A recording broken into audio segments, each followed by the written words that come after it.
This is the Living Clean Podcast. This podcast is not meant to replace meetings, sponsorship, step work, or service. This podcast is meant to be another tool in your recovery toolbox. Our guests are here to share their experience, strength, and hope with recovery through Narcotics Anonymous. Thank you for joining us. Welcome back to the Living Clean Podcast. We're going to continue our episode with the Bristol Literature Committee. We're going to pick up right where we left off last week. Thank you for joining us. I just wanted to also point out that you guys did some work between conferences, and I know the Bristol Lit Committee did the cut and paste for We Do Recover, and then the Philly Lit Committee did the cut and paste for More Will Be Revealed. I think that's correct. Yeah. And then and George was the chair of both of those committees, but that was between conferences, so there was like that work going on, and we had a West Coast committee in San Francisco that did recovery and relapse, the cut and paste. I think it's just prior to the third literature. It had to be before the third literature conference, I think, for it to be compiled into the gray book. So, like that was must have been some cool work. And then, so I have a history buddy that was asking me some questions and about the cut and paste process. And in my mind, Pete brought it up. Not Pete, Al brought it up about you can't save your face and your ass at the same time. And he was asking, I wonder if one of those young people from the Bristol Lit kind of came across the word ass and tried to sneak that, snuck it into the cut and paste. Hey, let's put this in here somewhere and see if it gets passed. And I don't know who found that little phrase, but I think that might be the only cuss word that got passed was ass. So in my mind, I'm like, oh, I bet you if one of those youngsters from the Bristol Lit Committee. I don't know if that's the case or not. I don't know where that piece came from, but there was a lot of input from all over the fellowship by that point. And, it was in there somewhere. So my money was on you, Al. There's another one that there's a line that it made it to the gray book, but it didn't make it to the basic text, and probably because there might have been copyright issues involved. But there was a line that I can't remember. It might have been in the fourth or fifth step in the gray book, but it said, "One thing you can't hide is when you're crippled inside." And John Lennon actually had a song by that name. Lennon songs. So it didn't make the basic text, but I always thought that one was pretty cool.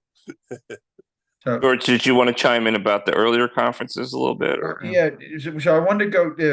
The first thing was, you mentioned the Rainbow Connection. So that was the other thing that Bo gave me in Greenville, besides the the handbooks for public relations and literature review. He gave me the tree. Actually, when he said for the literature review, he said, go back and and form your literature committee according to these guidelines. He said that's why we had the first conference. So and I said, well, I'm not sure I'm your guy for this. And he said, what do you mean? And I said, well, I quit school at 16, and I said, and my last report card was straight Fs.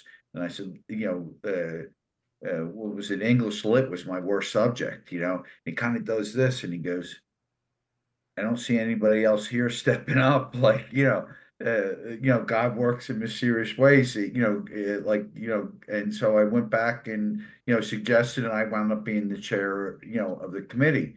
But he also gave me Rainbow Connections, which I passed out, well, it wasn't my idea that, I wasn't really a writer, which is kind of funny is my involvement with this project. I wouldn't have been the guy that I selected, but we started writing articles. And when I say we, I mean Bristol Lit, our area.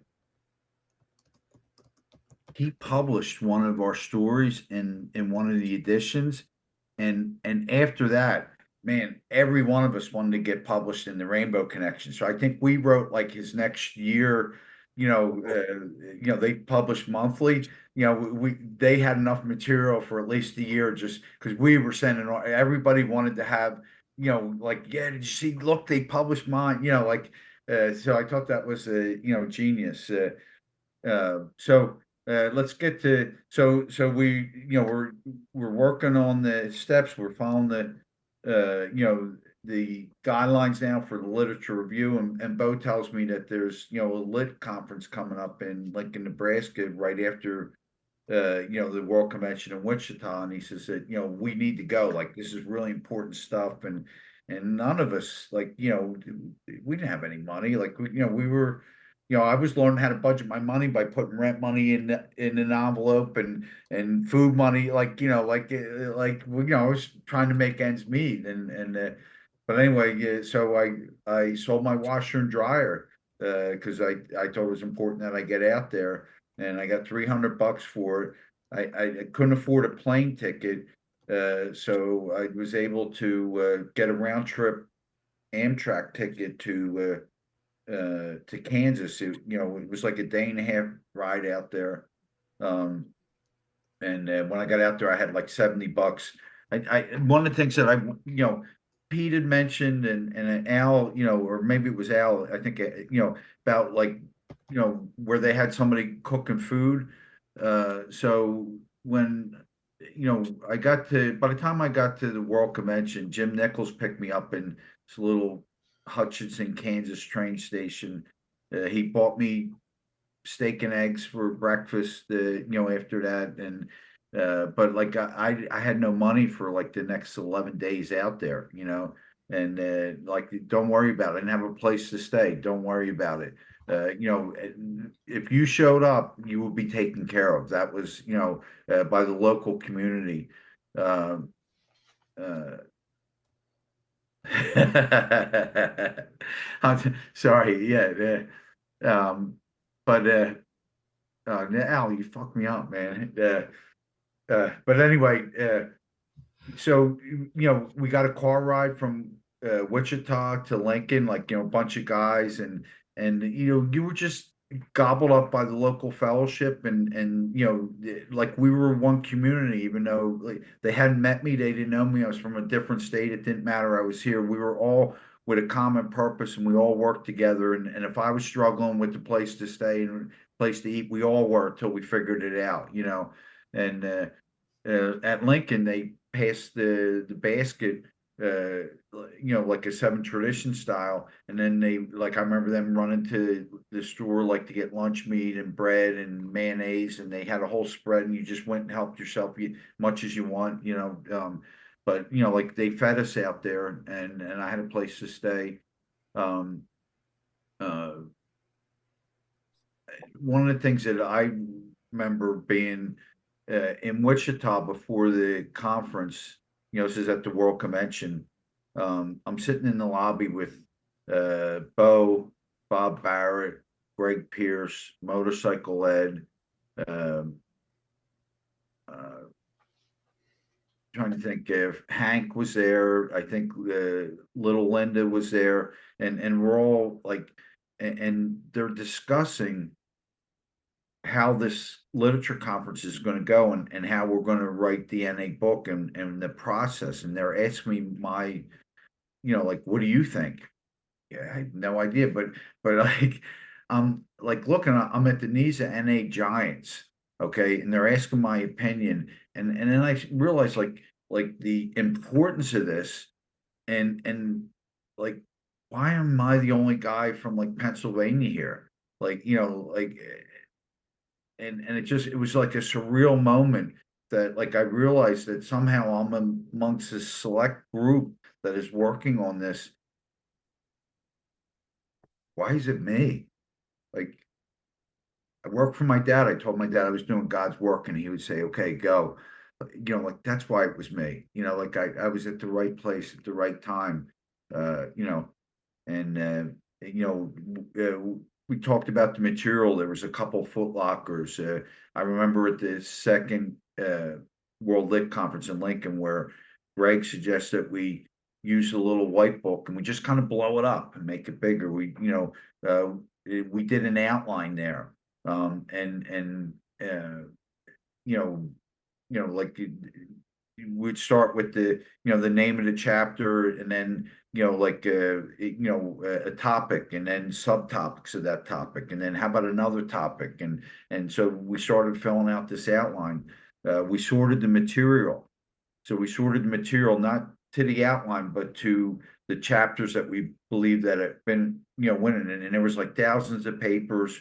It was the stuff was Greg had described where this came from, and it came from people on death row. It came from cancer patients who were dying that wanted to leave a legacy to, to help an addict seek recovery.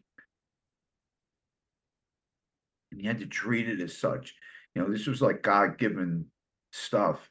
And we weren't writing the book, but we had to take the book out of this footlocker, and put it into the book, assemble it, like a puzzle,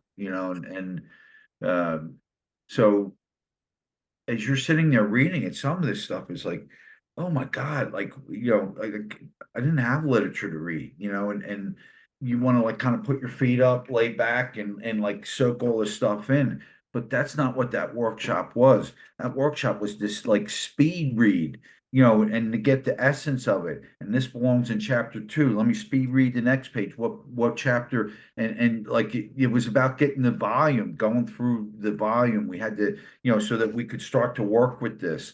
And at times it was really difficult. We would say the literature prayer. And I've heard Charles say this, Pete mentioned it, I think Al did. You could feel the presence of God in the room when we said that prayer. Like I would say, just start that smoke, like the smoke would roll into the room, and you get that like goosebumps, and like you knew you were in the right place at the right time doing the right thing. And somebody had mentioned that we were writing it for addicts that hadn't gotten clean yet, for addicts who hadn't picked up for the first time yet, for addicts that weren't born yet. That was our purpose there, and we had a common bond. And when we said that prayer, we were locked in and on the same thing. We accomplished separating it for the chapters in that, and in that, at that conference, I'm pretty sure it was Motorcycle Ed, Bo, Bob Barrett, Jim Nichols, and Greg Pierce formed a workshop, and they came up with the cut and paste process, and they did like the first 6 pages at that conference, and they read it at the conference. And man, I was sobbing like I couldn't believe it. We're fucking doing this. Like it was proof, like this is actually happening. Because I had no, I was there. I was not in charge. I wasn't steering the ship. You tell me what to do, and I'll do anything I can to participate. But and like you know, they sent us home with the first page, and now I had a day and a half ride back to Al and Pete to share what the fuck went on out there. And I'm ready to hit the eject button, man. And, just sitting there, I can't wait to get back and tell everybody, like, what's going on. And then, I don't know whether it was a few weeks, it wasn't very long. Bo calls me up and he has this great idea. The next conference is until January 31st. That was at the end of September, the Lincoln conference. Why don't we start doing the cut and paste in in our local groups? And he sent us chapter 8, and we started doing the cut and paste. And it was all it was sorted material.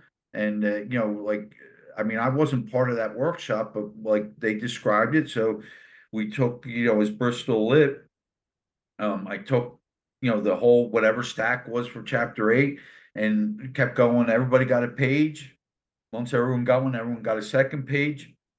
Kept going around until there was no pages left. And everybody had a little stack in front of them. And then we started with the outline. And hey, does anybody got an opening paragraph or sentence for, whatever the first part of the outline was?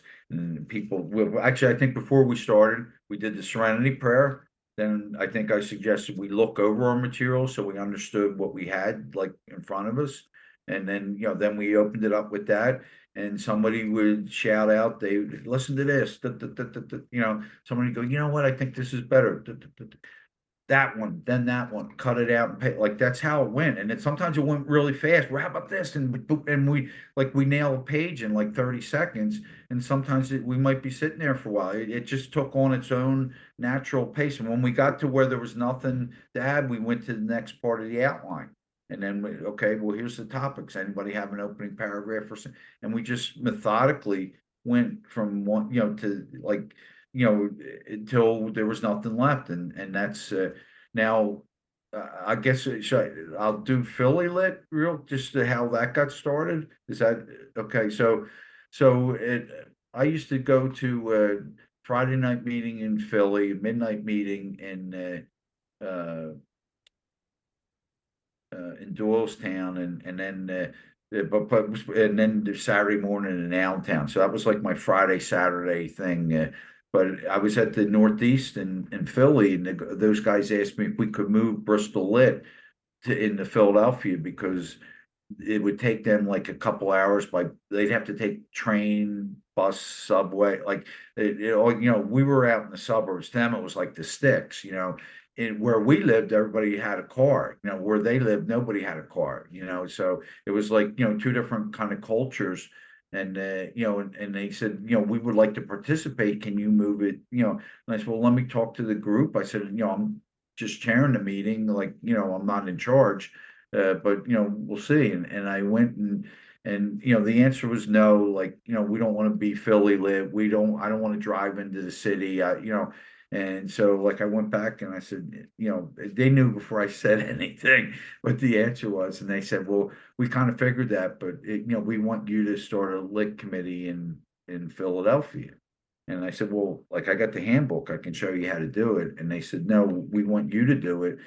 You know what you're doing. You're the only person that has experience. We want you to chair the meeting.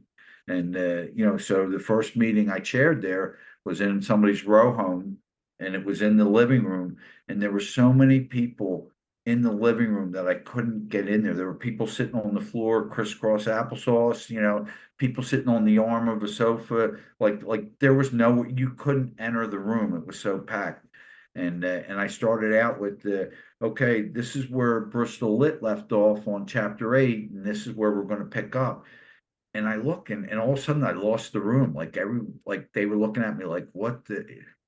And I go, what happened here? And they go, we thought we were going to get our own chapter. We want to do Philly Lit. We want to have our own chapter, And I'm like, what's the difference? It's the book, and they're like, so I called Bo and I said, look, now Bucks County was still part of Philadelphia area. Okay, so I tell Bo that I started the second literature review committee and they want their own chapter. And he's like, but you're the same area. And I go, I'm the only common denominator. Yeah, we're the same area, but we're not. And they, and I told him how many people were there. He sent me the 10th chapter, chapter 10, and so that's how Philly Lit started. I want to share one other thing because they wanted to be a part of this, okay? And I had this guy come up to me at like one of the first or second Philly Lit, grabs a hold of me, he's crying, he's in tears. I want to participate in this process. I can't read or write. Please find some way of me to be in service. And I don't know, like I'm no genius, but I said, dude, you're handing the papers out. Here's scissors, here's glue. You do the cutting, you do the pasting, and this is your job to, when they have something, you paste it in the order that needs to be done. And when it's done, you hand the paper to me. And he was like, now he's crying with joy because he said, I want to be part of this. This has given me my life. I want to give back to the thing that's, and like that. It was like there was a lot of special moments like that where people were just like they wanted to be a part of, I'll take a break and let somebody else. Well, I got a good story about George reminded me of this a few years ago. I'd completely forgotten about this, but George. Pete, I know which one you're doing, so go ahead. George, George comes. George is heading off to Memphis. Now at Memphis, they're trying to put together they want to have a complete draft. At first, they wanted to come out of Memphis with the book, but then when the literature committee was talking to regions and whatnot, the regions really wanted to have a chance to review, and put input. So they decided they were going to come out of Memphis with a draft, which became the Memphis Review form or the Gray form. So George is heading. He's got a great story about the trip itself, but he's going down to Memphis, and this time he's got a couple of people riding with him who neither could drive nor read a map. But one guy was a guy I was sponsoring from Northeast Philly, a kid named Ted, and then the other was Teresa. I think she was about 18 at the time, right? And she was 16. 16. Okay. Yeah. Damn. I didn't realize she was that young, but she was a literature stalwart. That she did so much work on the literature, unbelievable. But I think this is going to be her first conference. But they're heading down to Memphis, and they have this whole crazy trip going down there. But I get a call from George, and back in Ivyland, and George goes, "Hey Pete, now we had finished Bristol Lit had finished chapter 8, and Philly Lit had finished chapter 10." And I think it was chapter 10. George says, "Hey, Pete, can you come down here?" And I'm like, "No, I'm still trying to hang on to a job here. Like I had this whole thing with jobs. I'm not coming to Memphis. That's a 20-hour drive from Philadelphia. I can't do it."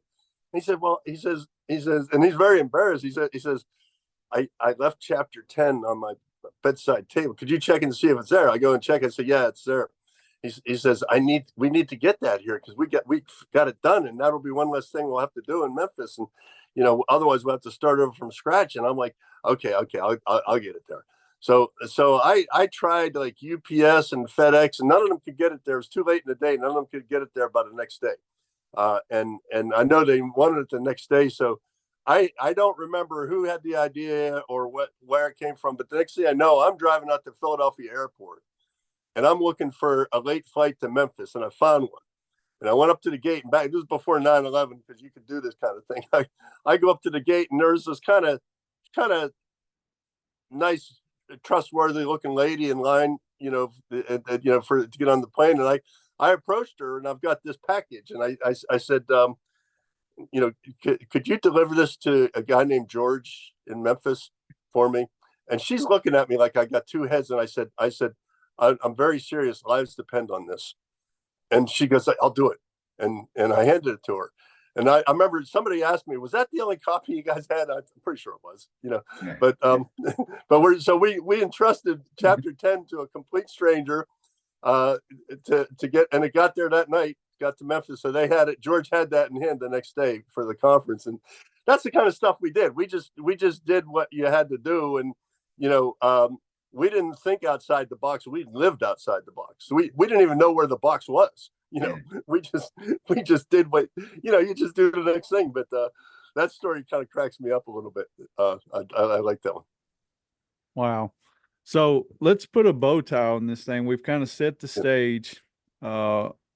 You've shared how you got involved in NA. You've got to the point to where how you got involved with writing literature, the need for the literature. So let's talk about how we got to WLC 7 and the process of how it was decided that it was going to be in your home. I'll take that one up. There was you're in your neck of the woods down there. Memphis has a gathering every Thanksgiving. I think they still do that, right, Mason? Yeah.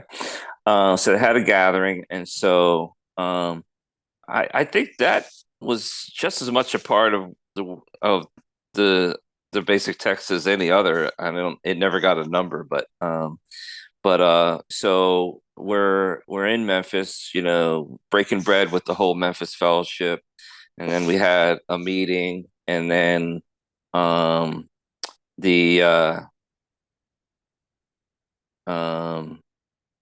Well, 6 is Miami. It's before that, right? You want me to go? Yeah. You want me to do 6? No, it was after Miami. It was after Miami. Yeah, that was after Miami, but Miami was in between. We haven't even talked about Miami. If you'd like to, go for it.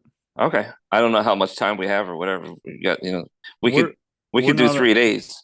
Yeah, we're not on a time limit. I just don't. Okay. Yeah. So World Convention's in Miami, like Labor Day weekend of 81. And at the Marco Polo, we drove down.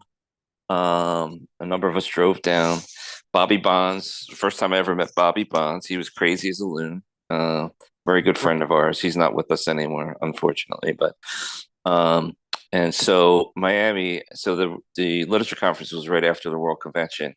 It was about 115 degrees. The guys are walking around in cutoff shorts. The ladies are walking around in cutoff shorts and bikini tops.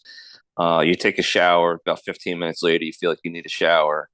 There's one fan in the corner of the room in this church, and George said that Charles, the chairperson, I believe it was Bob Gray, actually. Bob Gray. Bob chaired the convention. Charles chaired the conference. Oh, okay. There you go. Yeah. There was actually a thing in the minutes about, Bob was in charge of making sure we had toilet paper, so we didn't have to use the input to wipe ourselves with, because we needed to make sure we had toilet paper.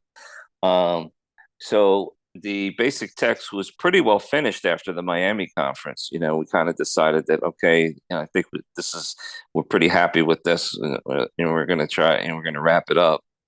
And then at Thanksgiving, a couple months later, was Memphis, and so they needed a somewhere to host the story section, to work on the stories. So we had a number of stories by that point. There was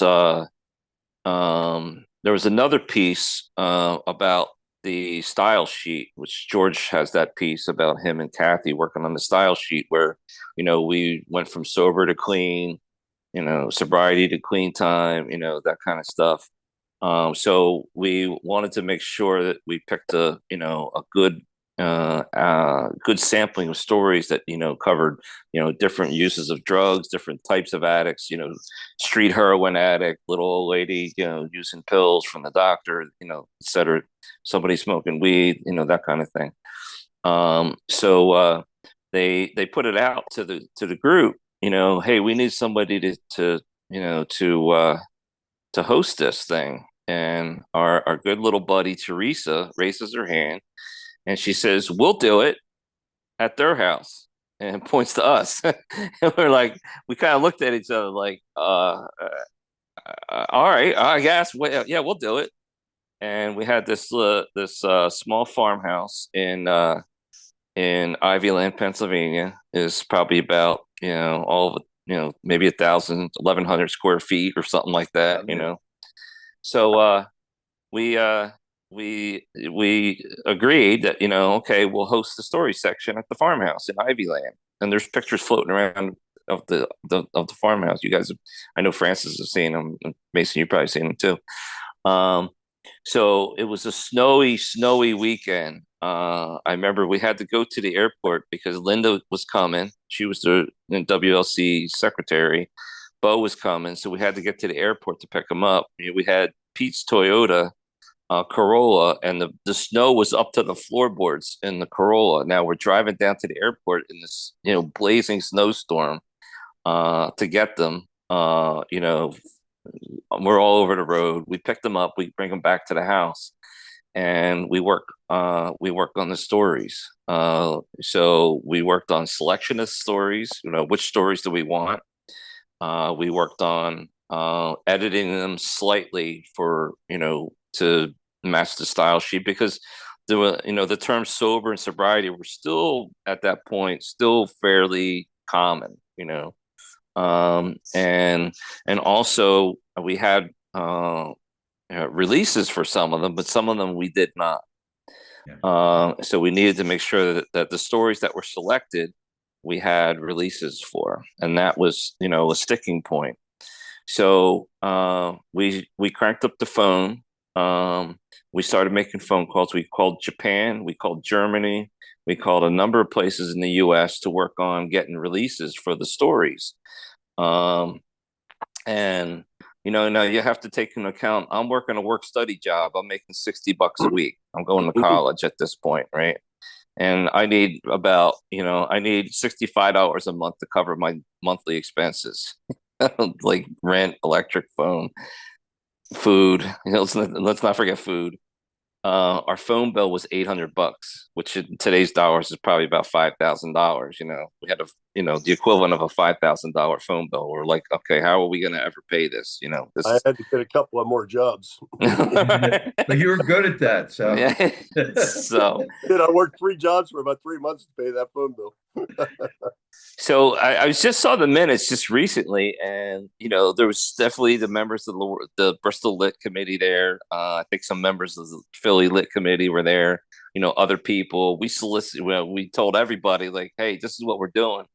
Come join us." I think at some points we had like 20, 30 people, which is like you're in that house, you're like wall to wall. Some people were out of town, so they needed somewhere to sleep. So we only had 3 beds. We had a bathtub, we had closets, so some people slept in the bathtub, some people slept in the closets. The coffee pot's running all weekend long. The copy machine's going the whole entire time. We rented a copy machine, typewriters, etc. And then so now at this point, after that conference, we had the story section. So now, at this point, the complete work is ready to go out to the fellowship, for approval. And then the end result being the approval at the World Service Conference in '82. So it's quite amazing if you think about it. It's January, right? This is going out to the fellowship. I don't know if you guys know if the actual book went out to the fellowship previous and then the stories went out later. Is that how that worked, or it all went out? Two different approval forms. One came out of Miami, right, and then we sent out an approval form that included.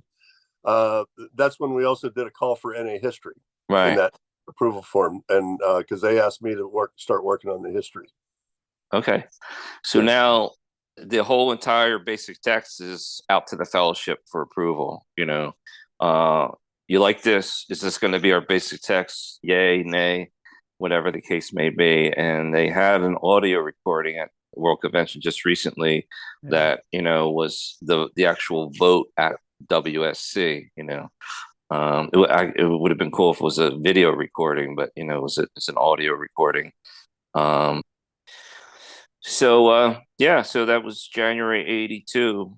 That snowy weekend, and as I recall, it was only a weekend. 3 days, like a Friday, Saturday, Sunday kind of thing. And then it was ready to go. So I'm interested, like how did you hear about the actual approval, and what was kind of the feelings behind that? Kind of a euphoric feeling, for me. We heard about it pretty quickly after it happened, and at that point, everybody was using the approval form, like when the Gray Book came out, made a bunch of copies and everybody used the Gray Book, and then when the approval form came out, that became everybody was using that. And it took about a year for the book to actually get printed after it got approved. So that approval form was, for all intents and purposes, that was our basic text until they got finally got the book out a year later. And it was just, I've heard George share this before, and I had the same thing. You'd be sitting in a meeting, and all of a sudden, a lot of people would be referencing different parts of the book in their share. And like I might have typed I might have typed up the first input from that. I had as a typist, I had a unique perspective because I would get to type a lot of this stuff in its raw form. I would see it before it even got workshopped, and then it would come back to me to type up after it had been workshopped. And it was just like, it was like sometimes I felt like I had an unfair advantage because I was getting this, I was getting this stuff like right from the horse's mouth. It felt like, and then I was seeing the unbelievable transformation of it when these guys did this work. And I'll tell you what, I knew for sure that there was a God behind this because I knew all the people involved. And I knew they, they didn't have that level of whatever it was that was coming off that page. That was God wrote that book. Just used a bunch of addicts to help write it. That's, to this day I still feel that way because I I was aware of I thought there was a lot of flaws in it still. Yeah. I mean, the great book, there was a lot of flaws, a lot of typos and stuff. But, how can I argue with how many addicts around the world, how many countries is NA in, and what role did this book play in that? Like, significant.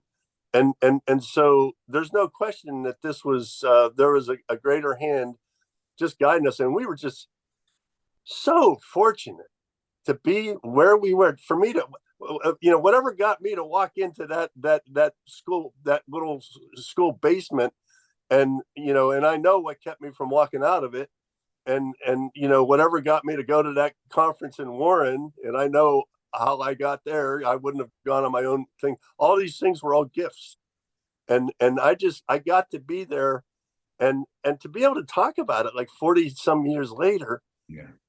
It's like, because I don't see me or any of us as anything special. We're just your garden variety addicts, and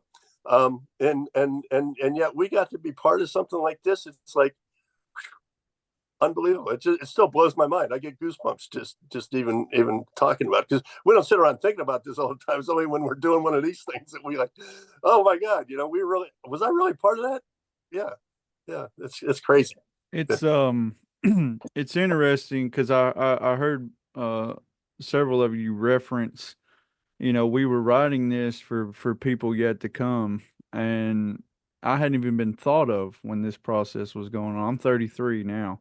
I've been clean a little over 6 years, and that book saved my life. It was the first time that in my life that I ever felt like I'd always had this thing like, what's wrong with you? And I didn't know. And when I found that book and I started reading that, you was talking about how powerful those first few pages is. When I was reading Who is an Addict, it finally clicked for me that this is me. And then as you continue to read, there's hope throughout the whole book. And Pete was talking about that earlier. I had that feeling of hope for the first time. And so, that book's what did that for me. And so all the work that you done, I just, you were doing that for people like me, 38 years later when I finally got clean, and yes. So it's and one thing that sticks out for me is throughout your story, what people have to realize that are listening, you guys didn't have 20 years, 10 years. I mean, you were the first question I asked Pete, he said, "You got to realize we were just trying to stay clean. That's all we were doing. We were just trying to stay clean." And it makes me think about the future. It's kind of funny to me now that we got a lot of these committees and at area and different places have these clean time requirements for positions, and I'm sitting here thinking that Pete's talking about I got 90 days clean going, and we've got all these restrictions on people, and I look, you guys shared that you didn't know what you were doing, but the willingness is what took over, and that was what was the key. Like, Pete even again, was talking about his resistance to going to that conference because of work. But just imagine if you hadn't have went, Pete. That's just, yeah. My life would have been totally different. Yeah. It would have been. Yeah. Hey Mason, Yeah. there was something Francis had typed into the chat, and we really didn't talk about the third literature conference. A little bit what Pete said in the thing down there, but I wanted to talk because that was like the foundation for the great book, and like our first rough draft. But I went we drove there, me, Teresa, and Ted, and Teresa got clean when she was 15. At that time, she was 16 years old. Ted was 18. And so I had one person from the Philly committee, lit committee, one person from the Bristol lit committee, and myself. And I thought we would share our driving down there and, and take turns navigating. Well, neither one of them had a driver's license and neither one knew how to read a map. I drove through a 3-inch snowstorm from start to finish and like I'm on a mission, and I think I worked the day before. So like I'm going like, I'm probably up for 24 hours, driving through the snowstorm, they're fucking snoring away. And at some point I realized like I have no idea where I'm supposed to turn, and I don't even know where I'm at. Okay, so we get out, and the map is the size of the front of the car. I got it on the front, like we're looking. I finally find where I fold it up to to like this size, and so we can see where we're at. I'm 100 miles past where I was supposed to turn. Like, so I'm not going back. So we're just going west from here, uh, and we wound up like there's so many things, like it's just one story after we wind up at this river, like the road ends, and then oh, it's a ferry, and it's like a Tom Sawyer ferry. Like this is probably in Tennessee at this point, but like it holds 3 cars. It looks like a raft. Like we get to the other side, and it's getting late now. I've been up, but I don't like I can't drive. I'm there's no way I'm making it to Memphis, and I remember at the second lit conference in Lincoln, I met Gina Helguera from Nashville. And she said, if you're ever in Nashville, look me up. Well, I didn't get her phone number. I didn't get her address. I thought, we should stop at Gina's place. I can crash there. Gina told me I could come anytime, like this is our mentality, like I haven't called her. I haven't talked to her. So this is January 81, and I last saw her in September of 80. Okay, but I'm going to show up at, like at her house with 2 other people, and so trying, well, how am I going to do this? So, well, let's call the NA hotline. Well, I didn't know it, but there were no meetings in Nashville at that time. Okay, so I call the AA hotline. Okay, and I said, what's the last meeting that you had? So they give me, we show up an hour after the meeting ends, and there's 2 old ladies in the parking lot. Well, it's, said, hi, I'm, George. I'm looking for this girl, Gina. And this lady goes, Gina, the one that's writing a book about drugs? And I go, yeah. I go, yeah. And she goes, are you writing a book too? I go, yeah, we're here to write the book. She goes, I said, but I don't have Gina's address. She told me if I was ever in Nashville, look her up. She won't mind. Follow me. I'll show you where she lives, And so that's how we got to Gina's. And when I got there were people from Atlanta there, already they were crashing out there on their way to, she's like, I don't have a place to stay. I said, I can't drive anymore. Like I said, can I sleep in your driveway? She goes, it's too cold to sleep. I said, I can't drive. I like, so she said, we can sleep on the sofa, but we're going to be, I go, I am not going to hear, like, next thing I know, Gina's waking me up. We're getting ready to head to Memphis, and so, but like that's how stuff happened, like it just was like you just kind of you showed up and somewhere people, you got so in Memphis, um, uh, there was actually a great picture of a chalkboard. Bo and I think Linda are standing in front of the chalkboard. But what the chalkboard is, there's actually 2 of them, like like this, the one's kind of blank, but the other one, it has the workshops that each chapter has to go through, and then it has chapters 1 through 10. And as each book, the first thing they had to go through was the cut and paste process. And so there was an X through, like chapter 8 and chapter 10. I forget what there was a couple other chapters that were complete prior to Memphis. But so it went through that. Then after the cut and paste, then it got typed up. Then after the typed up, it got reviewed, then edited, then retyped, then it went through edit and review. And then I think the last part was Bo had a local detox had new members. And what they did is they reviewed our work, and they would tell Bo what they thought about it. And I said to Bo, I go, these guys don't even look like they're clean. Like, why do you have them reviewing our work? And he said, well, George, who do you think we're writing the book for? Wow. Because if they can't understand what we wrote, then we missed our mark. He was trialing it with newcomers, like and like that was genius. Like, if they didn't understand it, then we're not headed in the right direction. Like that, let's, because I thought like Greg had the most time anybody I knew, or Bob Barrett, like they should be reviewing and telling us, yeah, this is, but that's not who we were trying to reach. We were trying to reach the person that knew nothing about recovery, and so I thought that was great. And then in one of the general group consciences, not the workshop, we were discussing the dedication to Alcoholics Anonymous. And this is what Francis typed in. He wanted me to tell this story. So Bo was talking about how, Bill W, he had a dream, or like, or Bo had a dream with Bill W in it, and he was talking to Bill, and then Bill W's name came up like 3 times, and then finally Teresa raises her hand, and Bo goes, who the fuck's Bill W?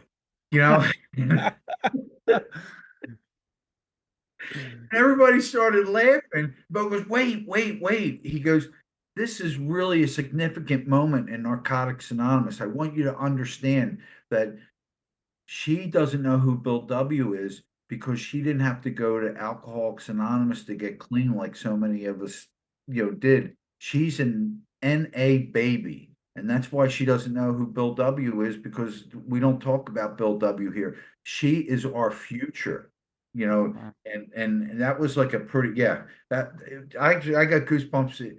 Really, really, like to be part of, like, I'm just sitting on the sidelines, like this stuff is, all this stuff is, and you're like, sometimes you're part of it, and sometimes you're just like, wow, like, to hear the newcomer, like in that workshop, the 2 days cleaner going, I feel like they're writing about me. When I hear, you've all heard this in the meeting. When the first time reading the basic text, I felt that somebody had been following me around, writing about me. They were saying that in that workshop, like you could have wrote what they said and say, this is what you're going to hear for the next 50 years or 100 years, like, they're still going to be saying this, and so like to watch this stuff in its infancy, and to be so, like, it was just surreal sometimes, and you didn't really know that, like you knew this was but like, as you look back later and you're like, wow, it's just amazing that, like, that I happen to be here and witness this. I like something I heard George say once. That I don't know, what the context of it, or if you even remember this, George, but you were talking about John S. Swanee. Was asking you, maybe it was at some kind of a history workshop or something, but you were just talking about all the stuff we did, and Swanee asked you, where did you guys find the energy to do all this stuff that you were doing? And George's answer to him was, Swanee, we thought we could change the world, and we did. We kind of had some of that, where that fireman hat on, we're going to change the world. We had that spirit, but it was like, it was latched on to something real.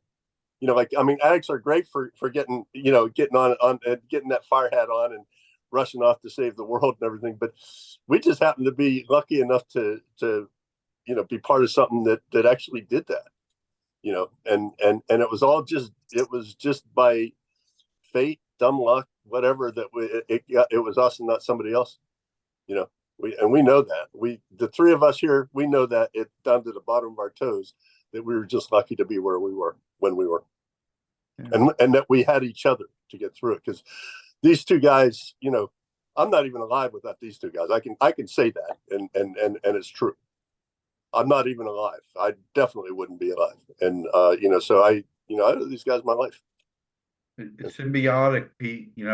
Like when I talked about being at that meeting, sitting there by myself, we really didn't have an NA fellowship in Bucks County, and I knew that I couldn't survive without, and so like together we did this, and I'm just so grateful, like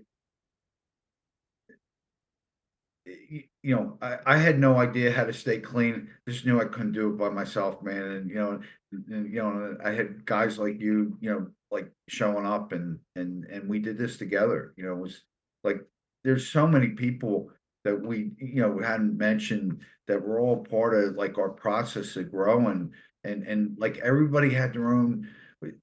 We had our own individual talents, but we came together like nobody was taking personal credit. It was us doing it together. Like somehow we hung on to each other, and we found the courage and strength to nothing was impossible. Mason, I can't tell you how many people have stepped to us over the years and said, thank you, thank you, thank you for the basic text, because it saved my life, because I found it in a rehab or in prison or whatever the case may be. After we did our presentation at the World Convention this time around, I had a number of people step to me over the weekend. This one lady in particular from Canada, she stepped to me, and almost without a word, she grabbed onto me like she's your girlfriend would, and she's holding on to me, and she starts crying, and then I start crying, and she said, thank you, thank you, thank you so much, because I read that and I knew it was about me, and thank you for the work that you've done. And like everybody said, I mean, you don't even have to have been there to understand, when you hear this whole story, that the thread of God, as we understand him, was woven all through this. It was definitely divinely inspired, because we had no clue what the hell we were doing. The average clean time of the people that worked on this was 3-4 years. Bo had 7. He had 7 years clean when he was the world literature chairperson. Yeah. Bob Barrett had a couple more, maybe 9 or something like that, 9 or 10. It was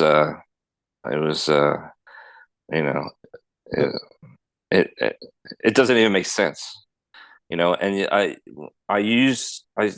thought about this over the years, and I use the word development of the basic text.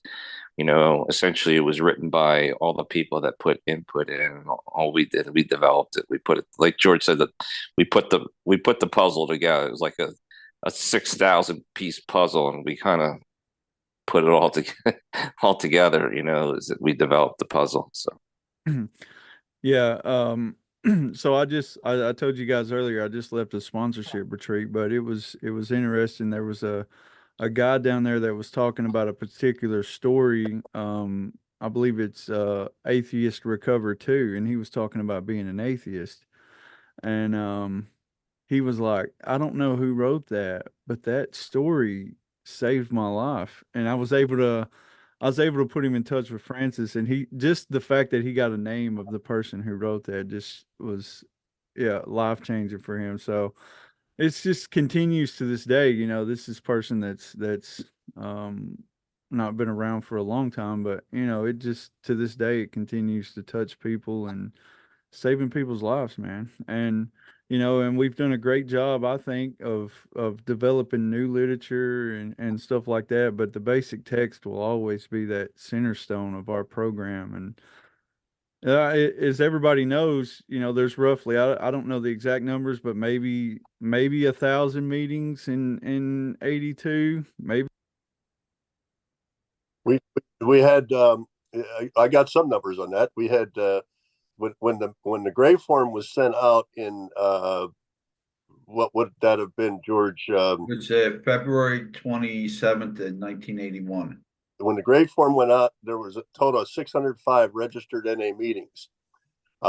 Later that year, in December when the approval form got Wow. sent out, there were 1,800. So we tripled in size. I have a in chart right here 1981. that has those numbers. Yeah. And Chris gave it to me at the World Convention. If I can figure out a way to forward it to you guys, I'll do so. 79, 79, we had 1,839 meetings. 80, we had 2,477. 81, 2,477. 82, 2,757. 83, 3,382. Yeah. So, and Cool. I'll tell you another thing, that one of the things that really blows me away, I've had the privilege of being able to travel extensively. I just hit my 37th country just months ago, mostly in and around NA conventions, workshops, etc.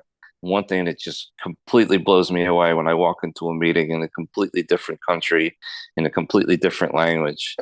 And, sometimes it's, the meeting's not even an English speaking meeting, it's German or French or Thai or, and I see the literature on the table I reflect back on, the work that was done so many years ago. I got goosebumps again. The work that was done so many years ago, and here that literature now is on the table in a completely different language, translated. I think the basic text is translated in 39 languages now.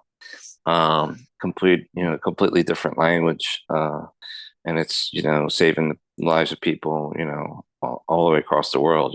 6,000, 8,000, 10,000 miles from where we are. It just blows me away. It's got to be mind blowing to think about physically posting those, pasting those lines to now it's in 37 different languages. It's just mind blowing.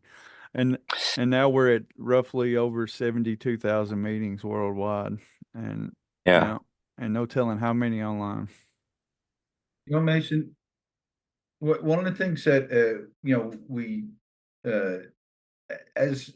we talked a lot about like the work on the basic text, but also at the same time in our area, we're doing the second East Coast Convention. Okay. Pete, after I got done public relations, Pete became the public relations chairperson for the Philadelphia area. We also formed a clubhouse committee. We were trying to get a clubhouse in our area where we were doing fundraisers for that. We wound up turning the funds over to Philadelphia, and they got their first NA clubhouse. We seeded them the money, for that. We also, after the basic text got done, I don't know how much, I don't remember being much involved with it, but I know Al and Pete were. We had pamphlets, literature conferences where pamphlets were worked on, the sponsorship, the what is it, youth and recovery, and then there was a third one.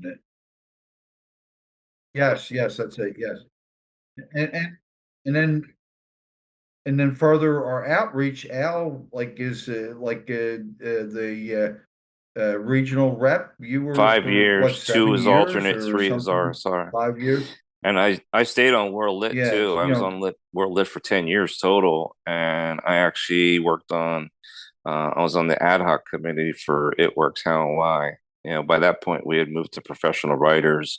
And then there was an ad hoc committee of some of the same usual suspects, Bo, Greg, Bonnie Fenton from, she's in North Carolina now, Eve from New Jersey. And we were kind of overseeing that process of the development of It Works How and Why. There's a group of about 10 or 12 of us. A lot of us weren't fans of the change in the way the literature was formulated, but that's the way, the conscience went. But we were on that ad hoc committee that oversaw the professional writers work on, and it's similarly, the professional writer would write stuff and then we would provide input back to the professional writer based on what we saw. Hey, maybe we should change this around, this and that and the other thing. The one other thing that didn't get talked about is the tradition section for the basic text was dictated over phone to Bo, and then George, you remember the typist name? Well, yeah, think It's about it for a slipping me right second. now, Yeah, Al. it'll come back It'll to pop out. you. um, Yeah. yeah, about a A 7, 8 senior moment, hour, Al. thing of like Bo's on the phone right behind the typist, and Greg is dictating to Bo, Molly. That's right, Molly. Molly. The tradition Oh, section, that's it. That's and it. she's typing it out, and that's how the traditions got into the basic text. It's Essentially, pretty it was much word for word, written by right? Greg. Yeah, I believe so. Yeah. Yeah. Well, The least in the edited. Gray Book, it's word for word. Then at Warren, Greg and Sally Evans and another board member did a lot of the actual. I think Chuck Skinner, I think, was there, but the number of board members did they did the editing that changed it from what Greg had dictated over the phone to what wound up in the basic text, because they're a lot shorter in the basic text than they were in the Gray Book. That was considered the least edited chapter from the Gray Yeah. to the basic text. It was. Yeah. One other thing that Pete, that we, also, so again, all the stuff that, we're talking about, Pete starting newsletters, the Bucks County area, the Philadelphia regional, so, there's newsletters like it's just, when you see like, the IPs, we have the East Coast, we have the like there, nothing, we never said no. It was always, once you found that there was something, we found a way to get started on it and to try and get other people involved in the process, Between the WSC in 1982 and the WSC in 1983, the World Literature Committee developed 13 IPs. 12 of them got approved. 12 of them got approved at the 1983 WSC. That was the year that Paige C was the chair of World Lit. Yeah. And then we started work in earnest on. We had 3 literature conferences at Ivyland on history, NA history. Yeah, so And, that's, I forgot about that. Yeah, you started up the NA history. Yeah, they asked with me. Denny. They at Ivyland the guy who had been the chair of the World Lit had sort of kind of gone missing in action. The guy who succeeded Bo as the chair. And Paige C was Paige C and Jim Miller were the vice chairs at the time, and so they at that conference they elected Paige as the chair. Jim had stepped away. Jim was going off to start the NA Way, the newsletter. He was the founder of that, and then they needed a vice chair.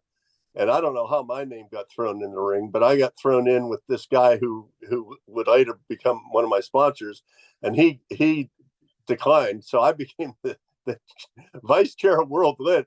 I had a year and 10 months clean, But and when I look back on it, if I had it to do over again, I would have declined, because it's one thing to be very involved in doing all this typing, but then to be like something like vice chair, I didn't know what that meant. I was like, well, what am I supposed to do? And Paige and Bo both said, well, we need somebody to spearhead a work on NA history. And I got right down with that, because I was like, yeah, I was really into history. So so we started having we sent it in the approval form that went out with the stories, we included a call for NA history. And we got some input. It wasn't. I had envisioned this, this overwhelming response, on that. But everybody, Jim Nichols from Lincoln was the one who he gave me at the World Convention in 1982. We held a workshop on history. We had one at the World Convention in New York City in '83 as well. But the one in '82, Jim Nichols kind of pulled me aside. This guy was great. He just. Some people just like they emanate the truth kind of thing. Jim was one of those guys, very simple, he's like Motorcycle Ed in that way. But he said, Pete, he says, I see your passion for this and I see what you're trying to do. He says, but you have to understand is the NA history is right now. this is the history. He said everything before this is kind of the prehistory. He said, but NA, everything's starting to take off. He says, and everyone's too busy making the history to talk about it, to write about it. And he said the best service that you could do is create a structure to capture it, encourage people to hang on to stuff, tell people to encourage areas and regions to have an archivist position, to things like that. So that's how we shifted our focus from that for the next year. We focused more on that, like how can we create some structure for people to capture their history, and then I got very burnt out on it. By the end of '83, I was pretty burnt out on it. And Denny S. from Pennsylvania picked up the torch from me, and he did a lot of great work with the history. So, the history today, it's like that. There's the likes of Francis C. and Boyd and Chris, and to this addict who was charged with doing NA history back in 1981, 82. I look around and I say, I'm like a pig in shit. When I see all these people and everyone loves the NA history today. So I'm very, wow. To this day, I'm thrilled by all this focus on history because I love it. It's this is what Jim Nichols kind of envisioned, I think, way back when. So I got another one for you. Basic Texas approved in April of '82. World Convention is in Milwaukee in September of '82. And we all three remember when there was no ongoing, consistent Narcotics Anonymous in New York City. None. Zero. It was it only goes back to '81. So it's September '82. Huh? All right. There Rosie, Tony Daddio, John Curley, and Terry are going out to put the bid in to host the World Convention in 1983. Now, picture that, NA in New York City is like a little over a year old at this point, right? And they got the bid. And I drove back from Milwaukee with them, and they were like, yes, we got the bid. And they looked at each other like, oh shit, the World Convention's in. What the fuck do we do now? How are we going to do this thing? Right. And I didn't know till years later, it was actually at Bobby Bonds' funeral. I'm talking to Rosie, and she said, Al, she said, the second Narcotics Anonymous meeting that I ever made was in Milwaukee when we were putting in the bid to host the World Convention in 1983. And the World Convention, as we know, was in the Marriott at the base of the World Trade Center, which is no longer there anymore. And Jimmy came and Jimmy spoke. Father Dan Egan spoke at that one. There's been some recent controversy about that one. I don't know. But it's the only time I ever met Jimmy. So another piece of interesting history. And one more is that George and Bobby and I spoke at an NA Dinosaur Day, probably 10 years ago in Bucks County, actually, the three of us. And I had mentioned in that meeting that all these years had gone by, I never had a red book, because when the red books came out, they were $25. I didn't have the money to buy one. We were probably still trying to pay off that $800 phone bill at the time, and I was trying to be responsible. So, all these years have gone by. I never had one. I go to my mailbox a week later. There's a red book in my mailbox, anonymous. It just had some doctor's name in it. That was it, and it was pristine. It still creaked when you open it. Actually, I owe some amends to George about that one. I'll get to them on that one. But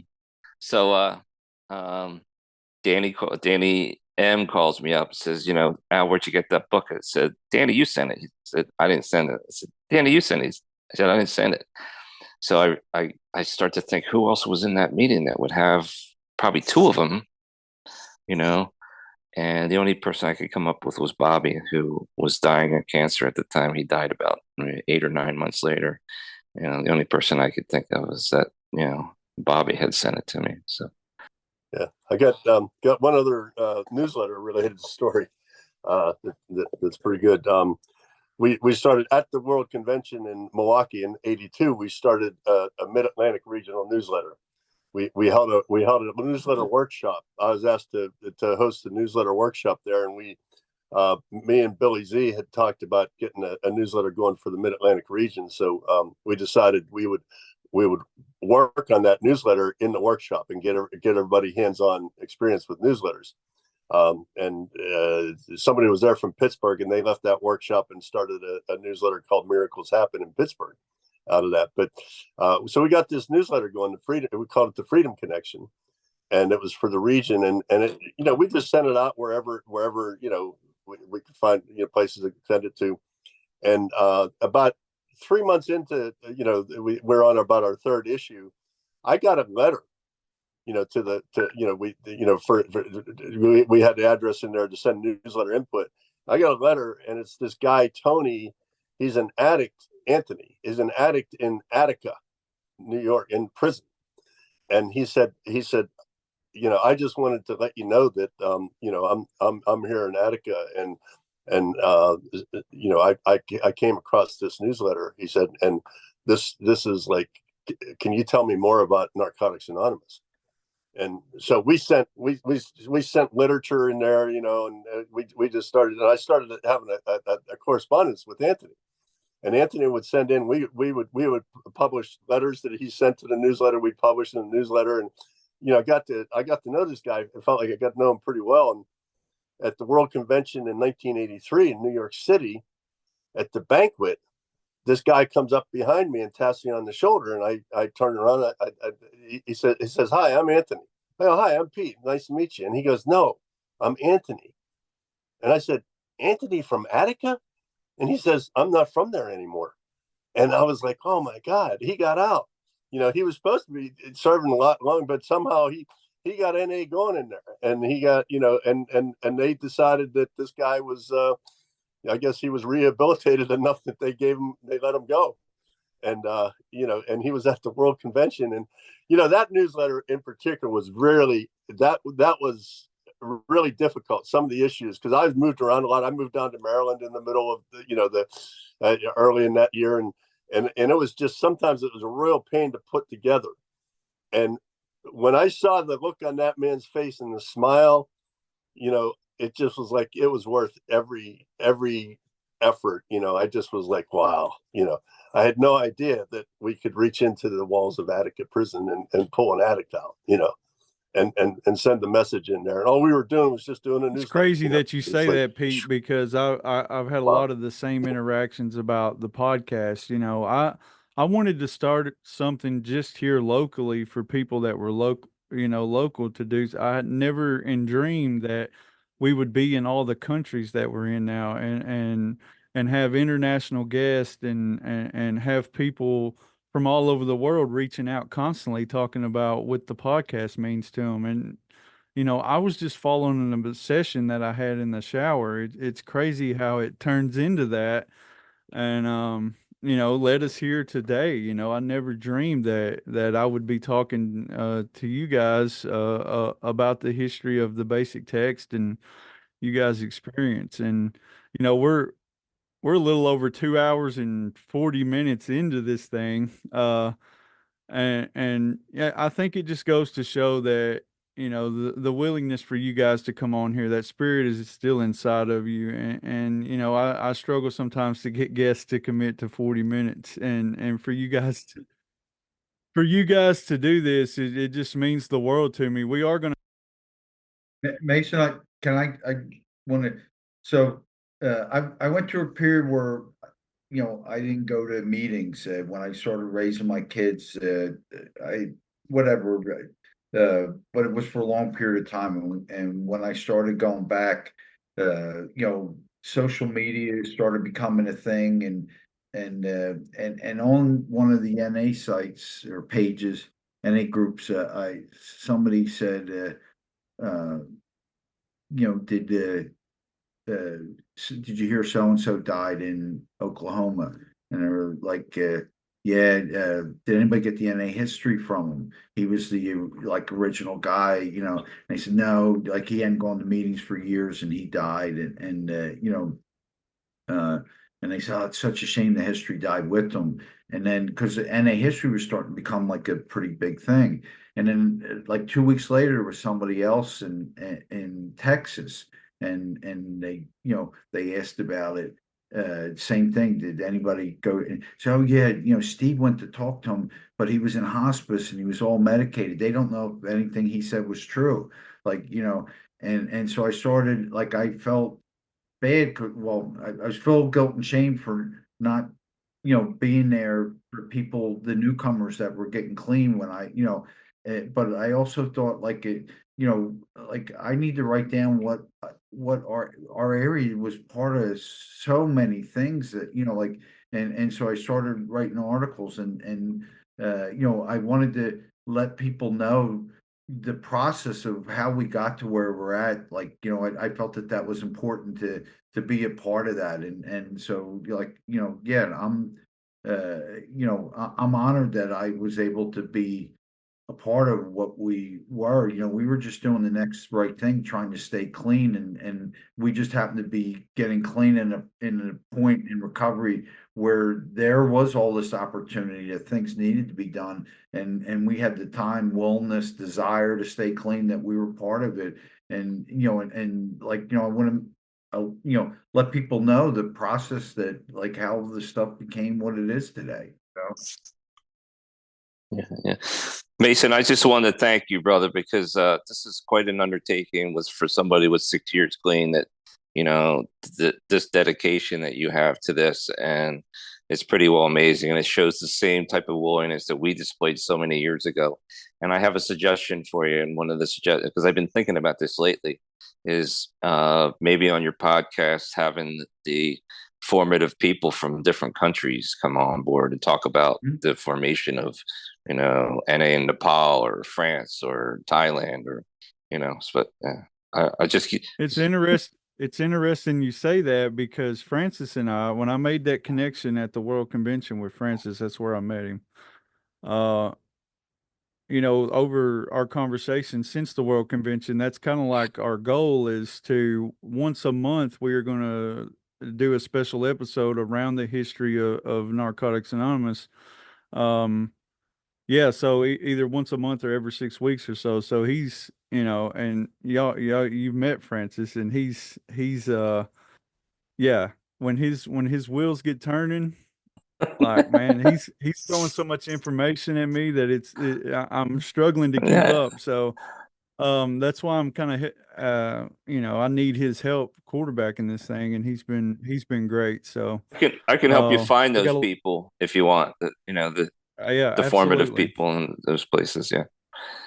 Absolutely. Well, thanks, brother. You're the best. For doing this, Mason. Yeah, thank you guys so much. Thank you, Mason. We've been wanting to do this for a while, for the three of us to get together. Yes, love you, Al. Love you, Pete. I mean, yeah. Finally got the band back together, huh, guys? Yes. Yeah. Yeah. The last thing I want to say is, you guys talked about, and I love your story, George, about, kind of preserving this history. And that's what's exciting about me, is that this recording will be around forever, because once it goes onto the internet, I mean, it's there forever. So people will have access to this, and that really warms my heart thinking about that people are going to get to hear Will this be posted on story Tuesday, all over the world. Yeah. And next Sunday, okay. Next Sunday, Cool. A week from today. Yeah, if I can get the editing done. I've never had to edit a 3-hour episode, but I think I can figure it out. It'll be great. So thank you so much. Much love to you, brother. Thank you. You too, guys. Mason. Love you guys. Big time. Yep. And we will be back next week with another episode. Thank you for joining us on our Living Clean podcast. This is another platform that we can share our message of recovery, which is any addict can stop using drugs, lose a desire to use, and find a new way to live. Join that no matter what club. You can contact us through text. The number is 931-306-9364.